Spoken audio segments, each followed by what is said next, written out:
out of nowhere, bang, here comes this. What, couple? He guessed. They looked like a couple anyway, stepping out of an ice cream truck. The same one that woke him by playing Pop Goes the Weasel as it prowled the streets he'd claimed as his, having done all the hard work of clearing out the bodies. But here came these two. Soon to be three, apparently. Just in time to ruin everything. Thus the question. Should he or shouldn't he? Shit. Marcus, the football player-looking guy, said, thereby confirming the day's excremental turn. Simply put, he didn't want to be here. The only reason he'd come was because she wanted to. He'd tagged along because, well, it wasn't like girls were growing on trees nowadays. Plus, he bore a certain responsibility for whoever was growing inside that beach ball belly of hers. Marcus claimed it was a he, while she insisted it was a she. So whatever it was basically a he said, she said situation. He probably should have explained earlier why he didn't want to come here, but that would have meant going into a bunch of other stuff he hadn't mentioned.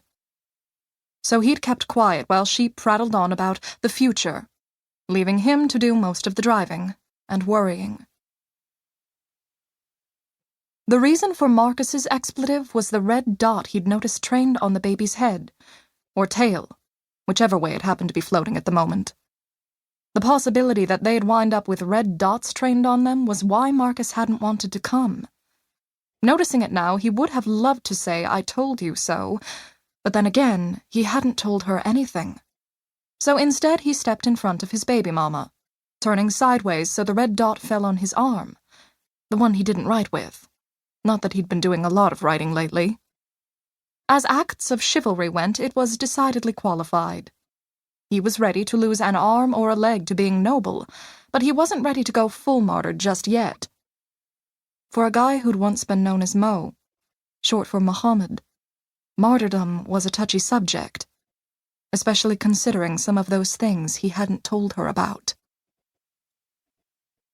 Shit? This time the fecal epithet was voiced by the pregnant girl, Lucy. What are you shitting about? She continued.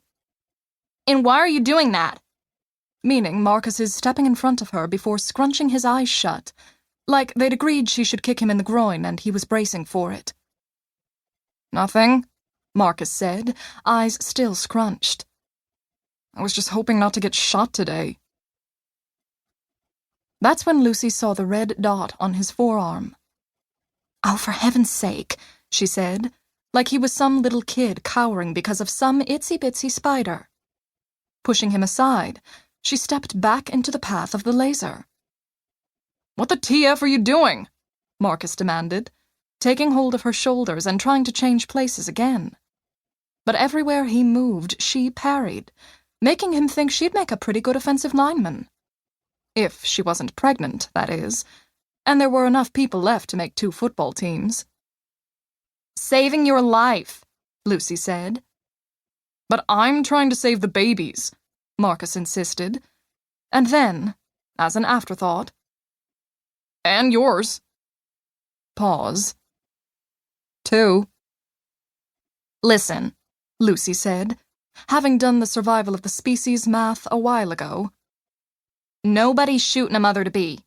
Not nowadays. What about when President Pro-Life bombed Iraq? Marcus begged to differ. Newsflash, there were pregnant women under a lot of those bombs. I said nowadays, Lucy said. I distinctly remember qualifying my statement. Are we seriously arguing about this?